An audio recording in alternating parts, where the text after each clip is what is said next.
ডাকসুর ভিপি সাদিক কায়েম এবং তার টিম দায়িত্ব গ্রহণের পর গতকাল নিজেদের ৪ মাসের কাজের হিসেব দিয়েছে। বাংলাদেশে একটা বাজে অভ্যাস আছে, কোনো দায়িত্ব কিংবা জেতার আগে লাখো প্রতিশ্রুতি দেয়, কিন্তু দায়িত্ব পেলে নানা অজুহাত দিয়ে কিছুই করে না, অথবা ধান্দাবাজির দোকান খুলে বসে। সাদিক কায়েম, ফরহাদ এবং মহিউদ্দিনের নেতৃত্বে গতকাল যেসব হিসেব দেয়া হয়েছে সেগুলো অ্যাচিভ করা কতটা টাফ সেটি সবাই বুঝবে না। আমি নিজে রাজশাহী মেডিকেল ছাত্র সংসদের নির্বাচিত জিএস ছিলাম, আবার ডাক্তারদের সংগঠন বিএমএতেও দায়িত্ব পালন করেছি।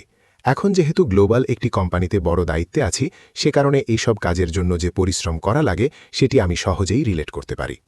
ঢাবির বাজেটের অজুহাত না দিয়ে নিজেরা বিভিন্ন প্রাইভেট, এনজিও এবং দাতা সংগঠনের সাথে যোগাযোগ করে ঢাবির মেডিকেল সেন্টার, মসজিদ সহ যে ২২৫টি কাজ ও উদ্যোগ গ্রহণের হিসেব দেয়া হয়েছে সেটি নিঃসন্দেহে অসাধারণ।